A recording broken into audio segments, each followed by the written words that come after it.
Well, good morning, Striver. It's time for the ITAM Kitchen. You know, the place where we talk about real ITAM activities, ITAM SAM configuration management. I actually group it all together because it's more fun that way. And for those that don't know me, I'm Bill, Mr. Bill. Hey, I'm here. I'm here for you. Make this happen. Okay, let's see. Can we get the camera to work right? I'm hoping it. Oh, there we go. We're done there. And welcome to the ITAM Kitchen. You know, sometimes you have to do things on your own. That's how this works. We know about this. This is our world. For those that don't know me, I'm a 30-year practitioner at asset management, and I founded the IT Management Co-op after years of being a presenter and going to conferences and realized the value just wasn't there. And said, okay, we're going to start our own co-op. And then this year I started the ITAM Kitchen, and I have over 70 episodes right now on YouTube. And feel free to take a look. It's out there. I'm going to leave it a little bit longer, and you're going to start seeing some changes forthcoming on there. But there you go. But what are we talking about today in the ITAM Kitchen? This month, we're talking about measure what matters. How often do we work with activities and we have this perform with solutions, and we're not actually tracking the metrics in general? That's what we're talking about. We have three different environments. We have a financial group, and the financial group is mid-size type organization, and they're struggling their own ways, right? And they have workflows and documentation and trying to evolve that next step. And for them, here's a specific use case, right? They have a well-documented software request and approval process. Great for all the software to be evaluated. A spot audit of software installations over a 90-day period found that not 58% had bypassed the workflow. Okay, start tracking. Most, though, through an exception process that IT crew developed that was originally designed for emergencies, but had become a default path. How often does this happen? Like all the time. It became a default path that originally designed for emergencies, but here's now a standard process because the standard process was taking too long, right? The exception became the rule. No one's measuring. Okay, we have the financial challenge. How we look at this, and we're going to come back to this. Okay, that's one. Number two, we're going to have fun with this all week. You're going to see me in here. I think Rob's going to join us, or I may have some other guests join me throughout the week. And if you want to be part of this, feel free to do it. And put in the chat where you're from, what you're looking at, etc. The next one is Ridgeline Health. It's a healthcare organization, multiple hospitals, clinics, things like that. They have an asset intake process required for every new device to be entered into a tracking system. I'll make sure I was on the right side. Compliance reported monthly. Awesome. Consistently shows 90% adherence. That's amazing. For a hospital, I start questioning it by default because usually hospitals are not quite that compliant. If you are, that's phenomenal. I'd love to talk to you. But they showed 90% adherence. What wasn't being measured was the accuracy of the entries. But bingo, you can update it, at least give it accurate, right? And the review found 40% of the time, entries like location, serial numbers, wrong user information, meaningful, but so the performance metrics being measured and reported wasn't accurate. Or it wasn't really a healthy view of the entire system. Oh, we're going to have so much fun with this. Oh, I love this stuff. I love this stuff. You see me fully light up because this is what I do. I love this. Enjoy it. And the last one is Heartland Provisions. It's a meat processing organization. They have no formal asset retirement process at all. Don't feel alone. You're not alone by any means. Plant 4 devices removed or in service when they fail. Okay. But there's no step documentation to say how they're updating the asset inventory when that occurs. Not notifying anyone, including IT, ensuring the device is wiped prior to going out the door and being disposed. The physical audit of 3 plants found 47 devices listed as active in a spreadsheet that were physically removed from service.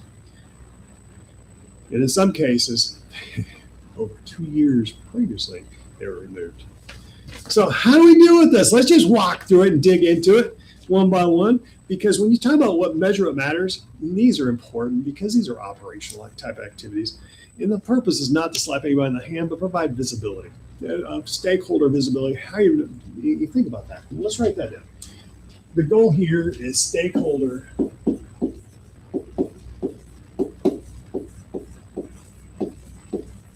visibility.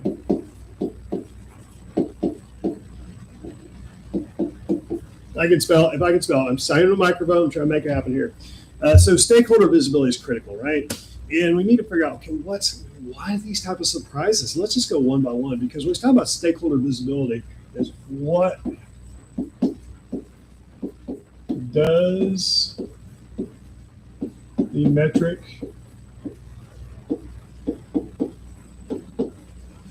do? Otherwise, what action is it trying to action, right? And we'll say ITAM, SAM, CMDB. What's your action here? We're talking about visibility. To whom? This could be for break fix.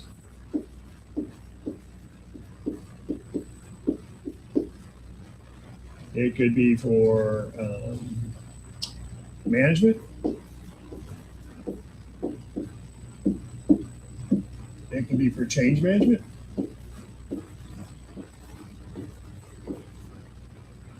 I'll say service desk.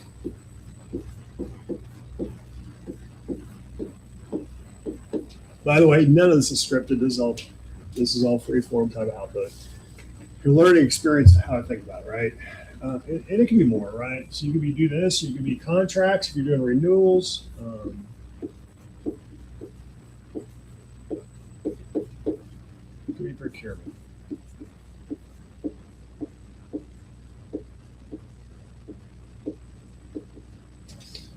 My brain's going crazy on this because this is what I thrive on. I came up the break fix area. That's what I did. I was a break fix engineer, right? So when you talk about procurement, why is procurement interested? They want to know what's going wrong. They want to know what needs to come in the door. They need to know what's happened. And I'll still finance in there, right, too. Finance, the outcome there, how you properly track your assets, location, taxes, right? Costs, how you doing? Showbacks, chargebacks, if you're doing that, great. Break fix, again, how's it being used? Is it being managed? Is it being updated? What's going in, what's going out? Management wants to see the overview. They always do, right? Okay, how's it being done? It helps them with the business decisions, the budgeting, right? I'll put budgeting.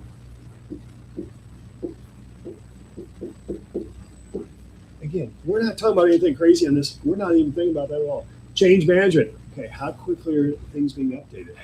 What needs to be reviewed beforehand? Is the data accurate within the CMDB or asset management to say who's actually using the system? How are the attributes tied to your CMDB? Again, I'm spitting these things out in a heartbeat because that's what goes through my mind with this, right? Service desk. Okay, do I have the right information being viewed at the time this end user calls in? If I had a break happen somewhere, is my data accurate, right? Again, we're talking about stakeholder visibility. We're talking about the workflows, and it's all part of the workflows as we're going through this, right? Contracts, same thing. Is the updates occurring? So let's scroll this over a little bit. Let's go one by one. Go to these use cases. Okay, we got software, right? Software process.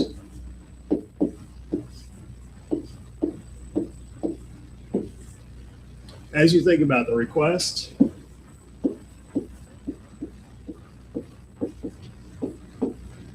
approval,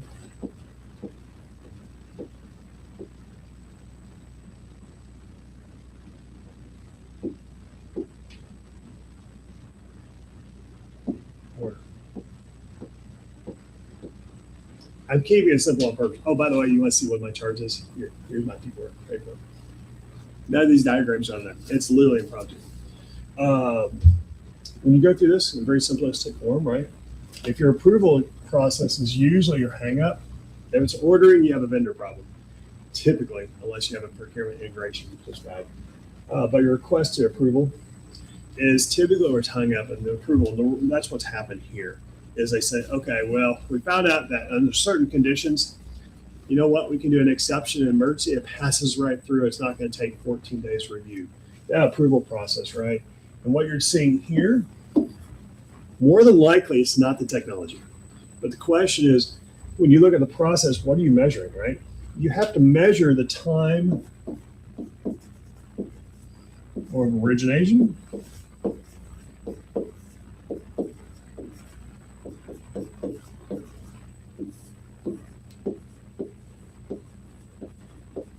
actually order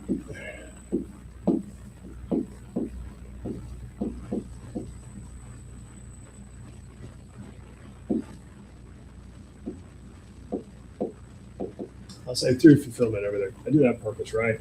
Because if you look at this through fulfillment,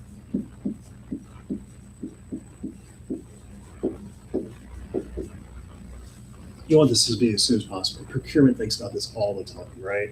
And if you have it where the end users get frustrated, and I've seen it before, I actually worked for a service organization that literally took 3 months to do an approval. 3 months. And that was with me even nagging them. It took them 3 months. It's like, it was simple for a docking station and laptop bag. It was that simple, right? It was just because I traveled. Okay, that's what I need. But when you look at this, if you're looking at the time duration, right?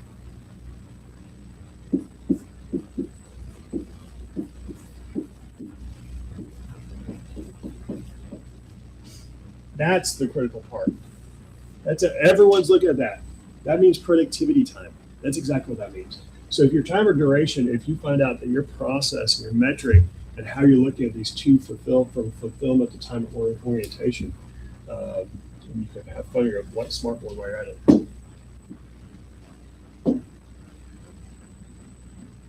I have no idea. Okay, we'll deal with that later. But when you think about that, how you have that fulfillment, it's extremely important. And the question is, why is it being bypassed? Because you need to review this. You need to review and say, okay, how are we looking at this differently, right? Okay, but that's the core to this problem. That time of fulfillment, right? If you're looking at it with this case, okay, this was software license, right? Is that fulfillment, is that delay due to management? Okay, so look at chicken scratch. User feedback.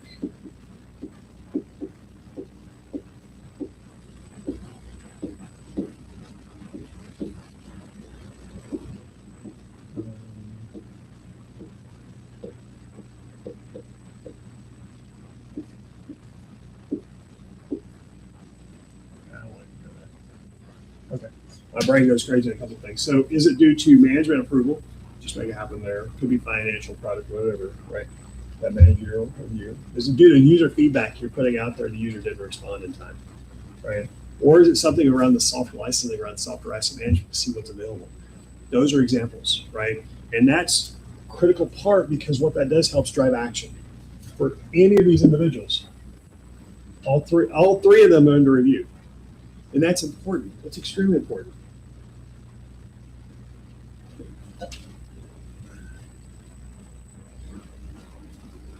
Okay, cool.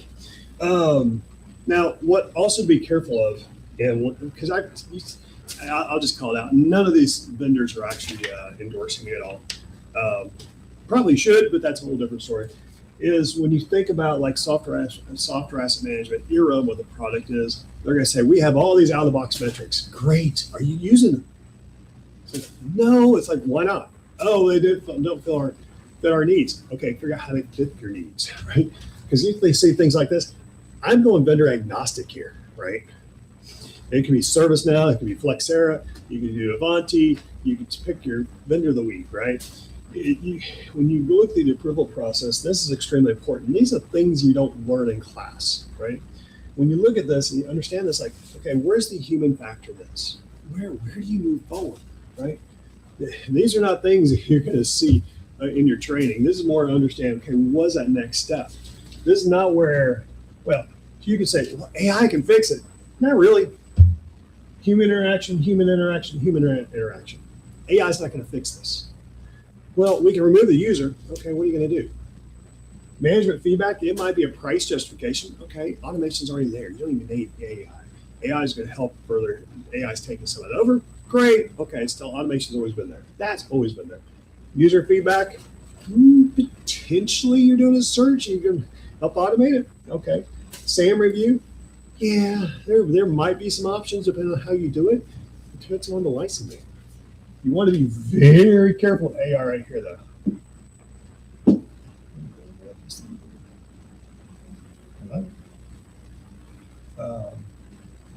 right here with the SAM review, it's extremely important to say, understand how the licensing is being done, because we all have different nuances on the software, right?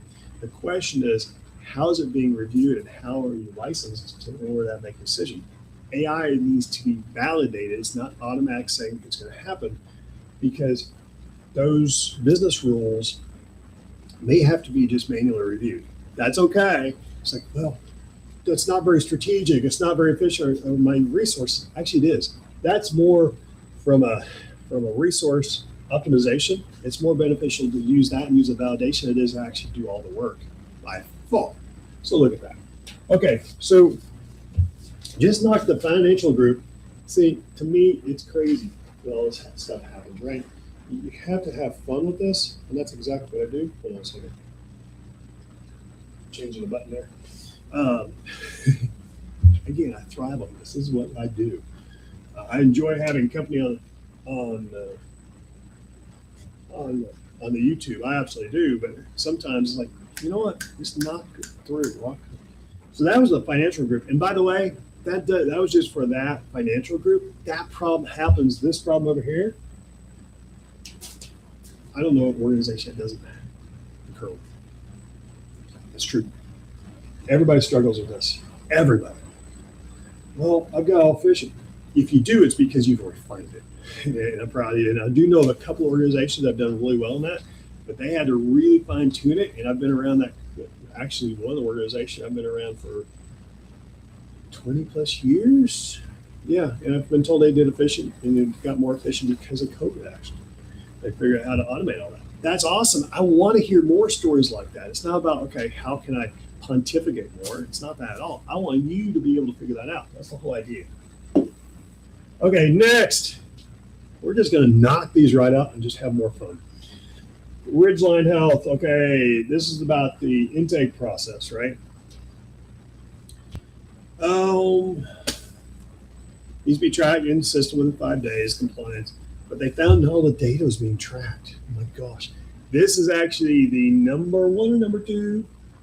These are extremely common. I literally cut my teeth on these scenarios 30 years ago. So in this one, there's no adherence as far as the data fields and the attributes. So when you decide find what's in the CI versus asset, this is all data creation, right? You have your data fields on how you're looking at it, right? We look at user level size, location. You can argue location over here, that's fine. Sometimes in both. Cost center, cost, relationships. I love it when it happens. That was me. You gotta do things on the fly. Okay, we're coming back, I think. Anyways, as I wait for the system to come back, we're doing something.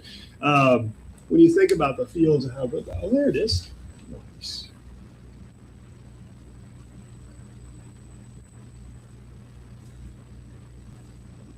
Come here.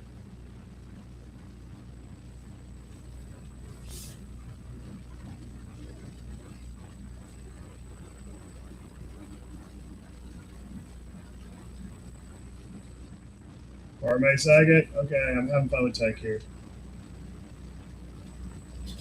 Little did I be knowing I do smart boards 30 years later on this stuff. You kind of get the concept here, right? You have a lot of different CI and attributes here, lots of different attributes tied to cost over here.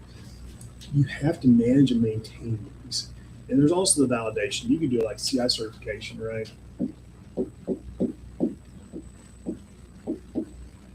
I'd also say asset certification. I know people is like, well, trust me, companies that do that, the last one, which is not in most products, not. If you want if you're a vendor, if you don't have asset certification, yeah, CI certification, you put it there, great. You talk about relationships, etc. But your asset certification, I'll give you a freebie. You need that in your system. Need it. It's got to. I've known companies I know that have done that, they have 90% success plus. It's only 90%. 90% is better than 20%, okay? So you can always have that continual improvement because you're always going to have the 80-20 rule. And you're doing 90%, you're doing pretty darn good. I'll be good at my language. We're on public TV here, right? 20. Hey, I'm having fun. But when you start thinking about this, right? In this case, there was bad location data, serial numbers, wrong user, missing fields, etc. You know what I've done with those? And people have disliked me because of it, but here's why. When you have attributes that are missing, they're just missing. Take your missing. It's a lot of work to do that. Now, AI is absolutely really good at this, really good at it. Say, okay, guys, I need you to do some investigation. Great. If you can't, please leave it blank. However, I want you to do one thing. And trust me, this is the secret sauce.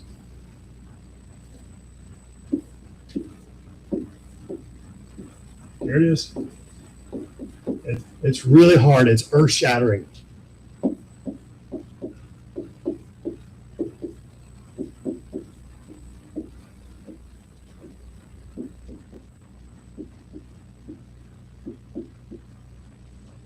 Great ticket update today. Mic drop. There you go. Okay, can I get a couple $1 million for that, please? Anyways, my point is, I wouldn't mind some contributions. That'd be awesome, but that's different. When you think about this, you have to have someone take action. Who's going to take action? At this point, if you know who your asset owner is going to be, it goes on them. And they're going to bellyache to no end. All of a sudden, why am I doing this? It's like, because it's your asset. Well, I need to know. It's like, I need to know the foundation and I can manage it ongoing. Absolutely, we'll make this. This is a one-time update, and you're going to look at updates, and we're going to monitor this on a regular basis because you're accountable, right? So what kind of metrics, right? Again, I'm not looking more at metrics. I'm also at actions on the other side. Because with your metrics and reports, what type of reports out there? Oh, by the way, if anybody's joining on with YouTube or LinkedIn, feel free to put your comments in here too. Everyone's contributing. I'm having fun. I'm trying to pay attention to the screen as we go. I've got my studio set up here. But when you think about that, how you look at these dashboard size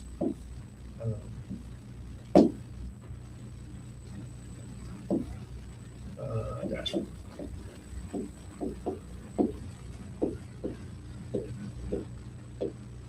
Dashboards or reports are going to help drive to action. But here's the struggle everybody has with dashboards.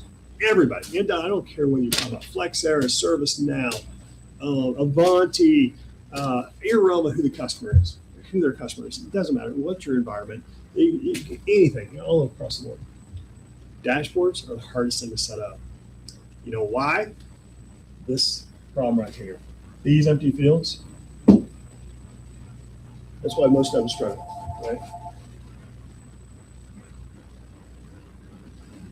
That's why they struggle. How do you put that forward, right? How do you help move this to move that forward? And that's the struggle. Because when you start thinking of how you're missing these fields, you call those dashboards, how are you driving it? That's what I'm talking about. How do you help them drive that? Because when you start looking at those dashboards, how to populate it, you're doing this already. What's not doing you, and all the products are guilty of this. Every one of them, they'll show you that, oh, here's how it looks when it's all finished. The programmers are great at having the GUI and the graphical side. I'll just ding them. That's it. Trust me, I've done plenty of this stuff on my own as well. They don't tell you how to populate. Oh, it's in there. You can populate. It's easy. That's the sales pitch, right? The question is, okay, how can you help me take action when they're not there? You want another mic drop? Give them $1 million mic drops right now. $1 million mic drops, right? These are the struggles everyone's struggling with, right? Is how are you taking this data and moving it forward so you can actually have someone take action? How you put that in place? That's important. Because when you start thinking about this, how you strive and drive it, that's what I'm talking about, right?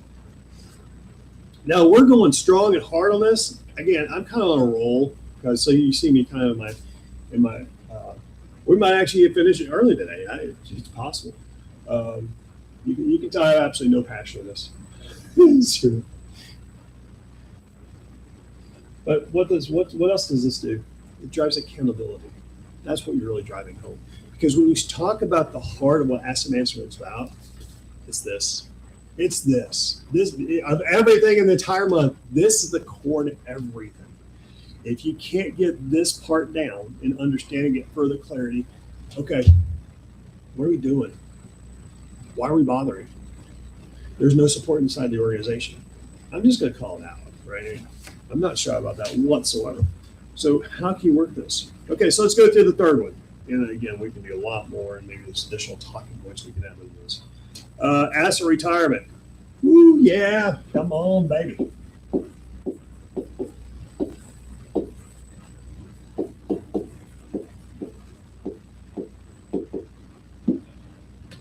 Disposal, I need Deanna here. Absolutely. So in this case, we have assets being removed and not being updated in the system. Remember what I talked about a little bit ago? We talked about this just a second ago, right? Time fulfillment. In this case, you've got asset retirement, right?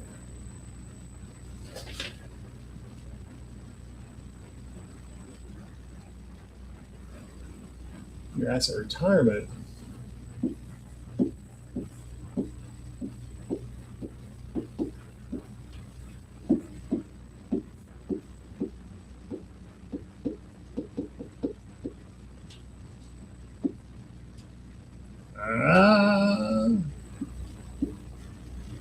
It's a requested completion.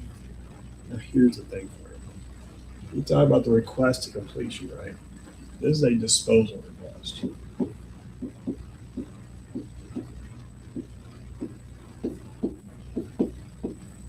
Disposal / change request. You try and get that to completion. How well is it being done? Is anyone validating when it happens?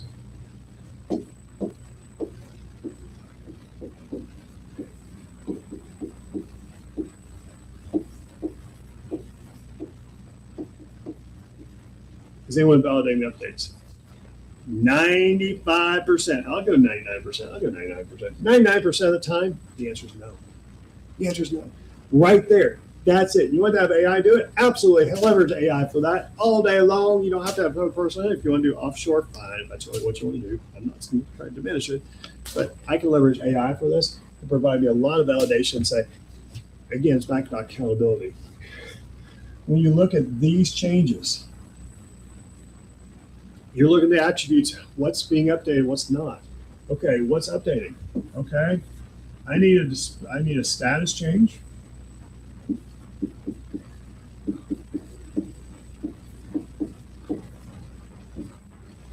I need a movement.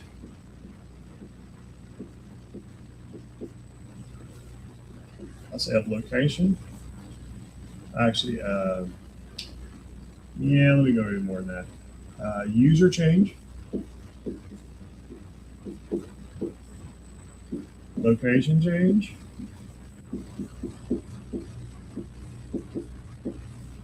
the question is, how are you looking at these changes? How are you validating? Can you have AI help with this? Absolutely.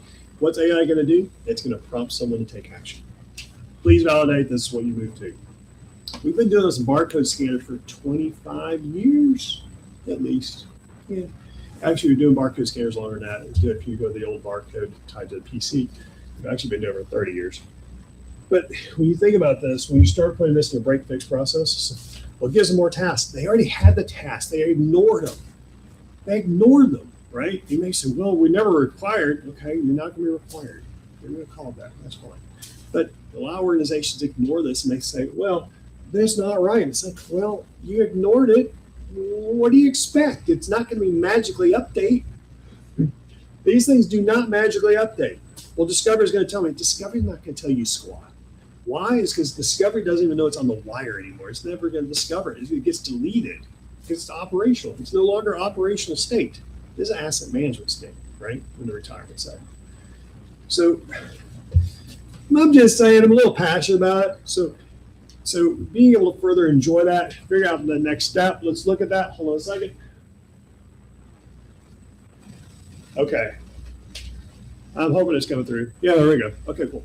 I wasn't sure you were able to hear me in all of this. It's actually a pretty good session. It's always a great session. I love this session. Even when I have guests online, this is a great session. So the question is, why does it surprise you? These are break, fix, fundamental, operational type of updates we're talking about. I'm not talking about magic. And we're talking about, okay, we're talking about hardware onboarding. We're talking about hardware offboarding. You do the same thing with cloud, and now throw change management to it. And by the way, if you're don't have change management tied to your cloud, why not? It's like having a data center environment. It's no different. Well, you just click, it's done. Okay, your click has just got you in complete chaos because, I'm trying to figure the right choice of words, complete chaos because you're being lazy. If your click is able to update your asset management system or your service management system to say, okay, here's the changes in your CMDB so it can be reflected back to asset management, great, make it happen. Most of them don't, right? How you look at those cycles? Absolutely. And they say, okay, what's documented in the process versus what functional? You can go there. Typically, most people don't. You know why? It's hard. I can look through it, et cetera, and I've even been part of environments before. This is no joke. I was part of a government meeting one time. So make it happen, the best practices, et cetera. And they go, well, we just have a process document. I said, okay. Well, so, by the way, before they answered that question beforehand, I asked if they had any documented processes. They said, no, we don't have any. I was like, okay, we'll figure it out and go through it. So go through it. Well, we just had somebody put in here, they made these process flows. Is that what you're talking about? I go, okay, yeah. So take a look and make it happen. They brought a screen up, not quite as big as what I have here. Screen, I had multiple screens in the room. I was in Portland, Oregon, if I remember right. I read out the process flows. Like, these are perfect. These are what you need. Why aren't you using them? Well, no one knew how to read them. Real story. Checkbox, right?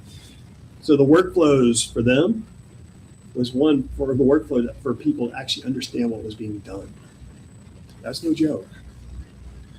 Because you need to have patience as you go through this, because your practitioners are going to go all sorts of different things. As an asset manager, you're looking at saying, I need to understand this from an overview perspective. And that's what I'm talking about. And from the last Gen Exchange, I went through, okay, I went through that really quick, but I was kind of, I'm a little passionate about it, because to me, it's just, this is motherhood and apple pie to me. But when you talk about these dashboards, how can you further refine the dashboards? How are you viewing it? How are you looking at the data? How's the data being updated? That's exactly what we're talking about. That's all we're talking about here, right? Yeah, we need to get more process, more people, et cetera. I'm not saying that's part of the case. Have your data first. Let your data drive the direction. It's also going to drive your accountability. When you start talking about accountability, easy for me to say on a Monday morning, then you have the ability to say what else is more meaningful, right? You also have the ability to fully track and trace what you're looking at from a full life cycle. All those pretty reports you see from ServiceNow, FlexAir, et cetera, actually start making sense because now the process is being followed. I'm not trying to compare one tool to another. There are some advantages on either way, right? Some of them work, some of them don't. Some of it's black box. We'll just leave it what it is. Some of it's extremely manual, some of it's automated. I'm not here to do a comparison today. That's not my purpose. But when we talk about how meaningful process, start looking at what we're talking about. Those three areas, simple. Another one is, okay, how are you going to remove software? That's another one. Let's talk about software removal. That's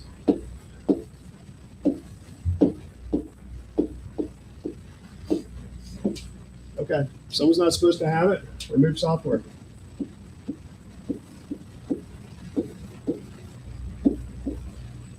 Uninstall. Oh, this is gonna be fun.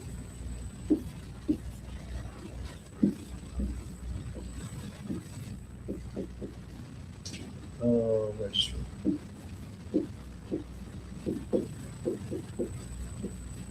I'm going to say use the word registry versus database. Sometimes they're mixed. I'm going to use registry in this case. I love the English version of it. I think it's more authentic on this side.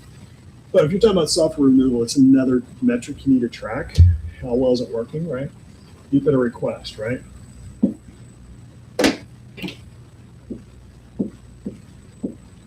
Your request, remove software, right? That's going to have your user,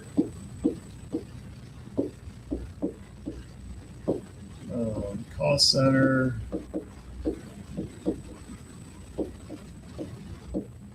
again, I'm just doing these on the web, right? So in uninstall, okay. Keep in mind here you need to have uninstall package.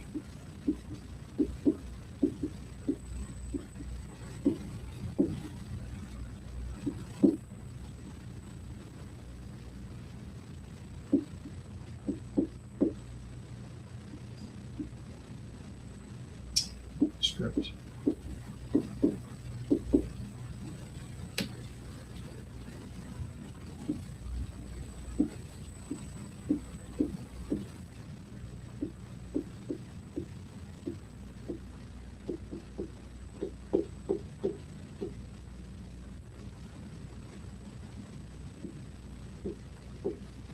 Okay, sorry about being quiet for a second. Your uninstall, you have to have an uninstall package tied with a script typically, and from there being able to say,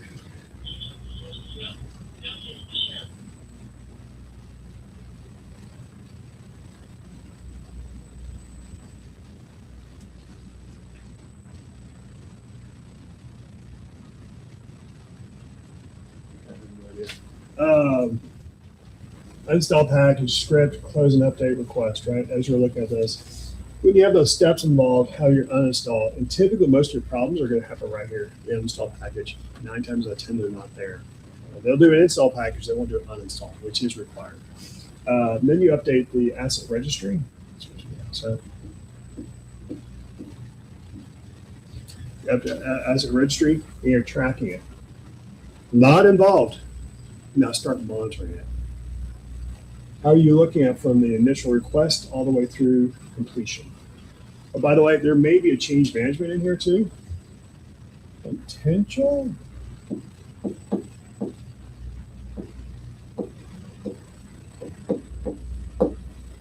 It may also require change management, depending upon what your software is. If you have a big package, hit multiple users, et cetera, you have change management involved. You now create a project versus just a one request and change management, but you still have to have the rest of this happening. And you're also looking to see when this is closure, right? Actually, I'm looking at this.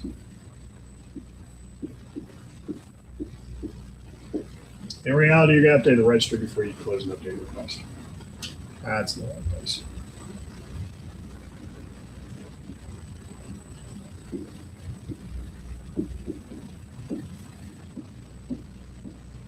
Update the request and you close. How are you tracking that? How are you tracking it? Keep it simple. Don't go crazy. I went actually a little crazier in probably most. You have to think about this. How are you moving yourself forward on these areas? That's what I'm talking about. Enjoy that, right? You're going to have exceptions. You're having video statuses. You're going to look at times. You're going to look at reports. But when you start measuring, then this is where rubber meets the road. These type of workflows. This is the heart of everything you talked about. Again, everything else we're talking about to date is nothing even close to what we're talking about right now. These are the day-to-day activities. When you walk in, you need to know what's happened, what's not throughout the day. Give you an awareness that something's not happened.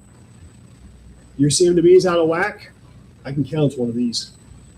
Count on like 99% chance it's one of these activities. Is this all of them? It's not. It can be. This is foundational type activities. Foundational, right? So how you look at this, operation is extremely important. So is there something that you have that you're working through day to day on your environment, helping you drive that forward, right? Helping you be more efficient. How can you say, oh, this is such a drag, it can be manually updated. Let's automate it. But when you automate, you need to make sure you do your measurements, understand the beginning and end of how it's coming across. That's extremely important. And also work with your stakeholders, because your stakeholders may have ideas and insights to say, you know what, we thought about this, it doesn't work for us. That's okay. There's no problem with that at all. No problem at all. So where does this put us? Because I've gone through a lot today, and I'm probably better runaway train to agree, because again, it's the bread and butter. This is motherhood and apple pie to me, right? And I use that term because foundationally, this should be the same to you. Well, what about the system? How do I do it in the system? It's not a system problem. The system is reporting the outcomes. It's important for you to understand with these different areas how this is done in the system. That's my challenge for you. How are you looking at it? How are you looking at it saying, okay, yes, there's more. So as you think about this and move that forward, again, 1, 2, 3, 4, it's not always cookie cutter. You have to think on your own. And there's lots of different scenarios we can go through. Absolutely. I'm not going to go through them all here. If you come up with them, I'm more happy to do it. DM me a little bit. But I wanted to say, here, the bigger picture, how can you determine what's working, what's not? What's really breaking you down? What's helping you figure out, okay, what's that next step? So there you go. That's it for today's. I'll just wrap it up with that. A little 15 minutes early, you get 15-minute reprieve. Okay, let's work on that. But I say that because, again, these scenarios, there's thousands of these, thousands. I gave you foundational ones. Can we get more hairy? Bring them on. Absolutely bring them on. I will also say from a standpoint, this is also why you want to be around a community. I'll just put a plug in for the community real quick. When you think about a community and understand how to work through these, don't do these on your own. It's not going to help you. Yeah, you can work with stakeholders. I highly encourage it. But also you want to be around a community of practitioners and actually understand what you're doing and say, that's sort of work, but give you insight what you might run into and be careful of as you navigate through the trenches with those conversations. And that's what I'm talking about. That's what the co-op's all about. I'll talk about the co-op for a second. And the co-op's about being able to have further understand and have that validity of those next steps. Creativity is unbelievable in our space. That's what I love about it. And it's not ever as much as there are standards. Yeah, I can put standards in there. It doesn't matter for this. It does matter for this. Let me say it different. It does matter to have a standard for your environment. That's a best practice standard. The best practices for your environment. And everyone says best practice, and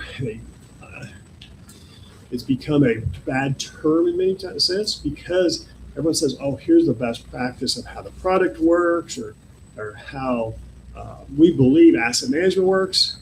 Thing is, it's dependent upon your environment, every bit of it. So if you want to be part of the community and make that happen, go to the asset management, go to joinitmc.com, joinitmc.com.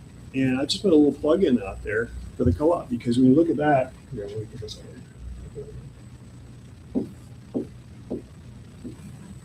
I can spell it.